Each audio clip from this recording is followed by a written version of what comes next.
वहां नंदी गांव में एक धरती के भीतर, धरती खोद के भरत जी गुफा बना के भीतर बैठे। मही खन कुछ साथरी समाधि, धरती को खोद के। किसी ने कहा धरती खोद के क्यों बैठे हैं? तो बोले जिसका स्वामी सिंहासन पर बैठा हो उसका सेवक आसन पर बैठ सकता है, लेकिन जिसका स्वामी ही आसन पर बैठा हो तो फिर उसका सेवक आसन पर नहीं बैठ सकता, वो धरती पर बैठ सकता है। लेकिन मैं तो वो अभागा सेवक हूं कि मेरा तो स्वामी ही धरती पर बैठा है, अब मैं कहां बैठूं? मही खन, धरती खोद के उसके भीतर बैठे। मही खन कुछ साथरी समाधि। रोजाना एक बार अयोध्या में आते थे, प्रातः काल नंदी गांव से पैदल चलकर। दो काम करते थे। पहला काम राम जी की चरण पादुकाओं का सिंहासन पर पूजन करना। नित्य पूजत प्रभु पांवरी, उन पादुकाओं का पूजन करते थे। प्रीति न हृदय समा। दूसरा काम क्या करते थे? बड़ी माता जी के चरणों में जाकर प्रणाम करना, कौशल्या मैया के चरणों। कौशल्या मैया इतना दुखी थी राम जी के वनवास से, वो अपना दुख किसी पर प्रकट नहीं करती थी। आखिर राम जी की मां थी। श्री राम जय राम। गीतावली में गोस्वामी तुलसीदास जी लिखते हैं, कौशल्या मैया कितनी दुखी थी।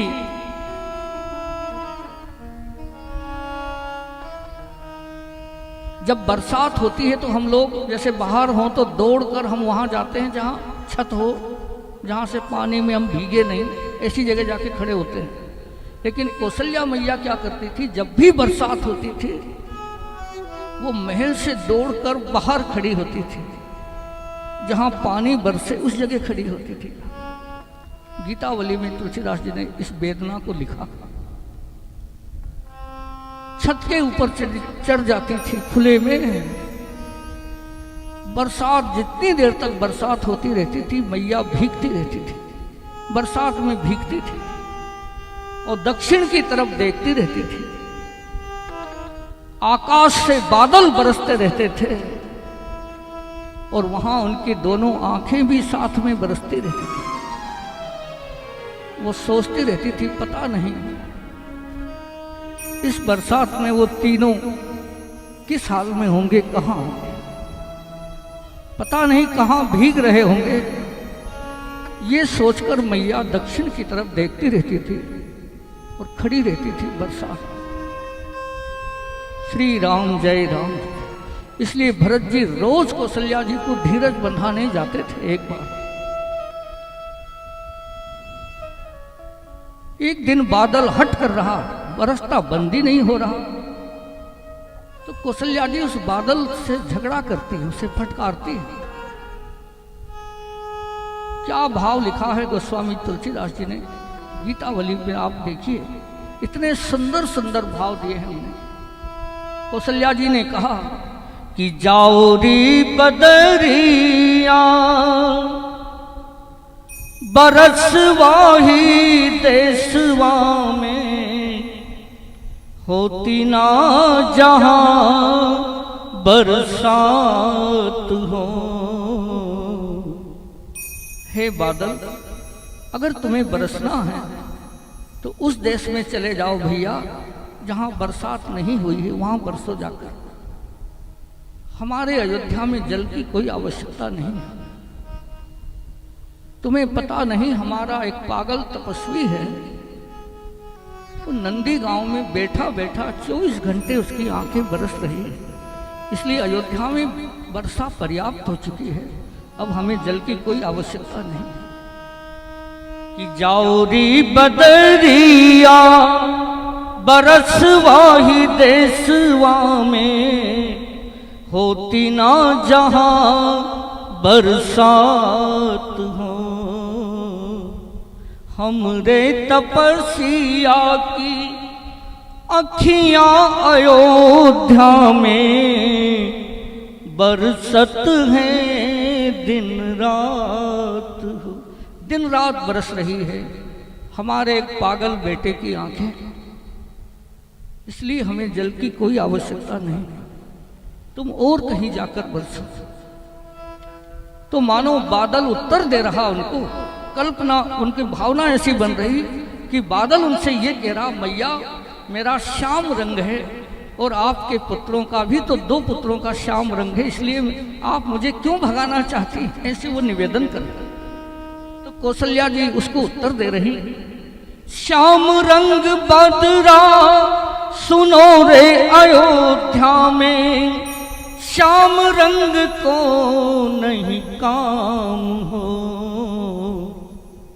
एक घन श्याम थे सो वन में निकस गए, और दूसरे बसे हैं नंदी गांव। हमें श्याम रंग की कोई जरूरत ही नहीं है अयोध्या के लोगों को। क्या तुम्हें इसका पता नहीं है?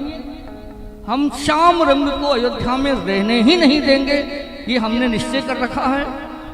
एक श्याम था उसे हमने वन में भेज दिया, और एक और श्याम बचा था, वो अयोध्या में रहता ही नहीं, वो नंदी गांव में रहता है।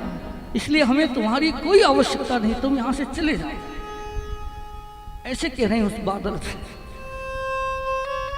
इतने में बादल में जोर से गर्जना हुई और तड़िक शब्द के साथ वज्रपात हुआ, आकाश से बिजली गिरती। तो कौशल्या मैया ने कहा कि वज्रपात करके हमें क्यों डरा रहे हो?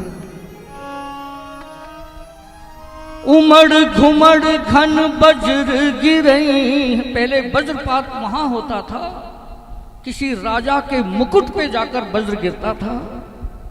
वज्रपात होने का मतलब होता था किसी राजवंश का अंत होना। तो कौशल्या जी ने कहा, हमें क्यों भयभीत कर रहे हो?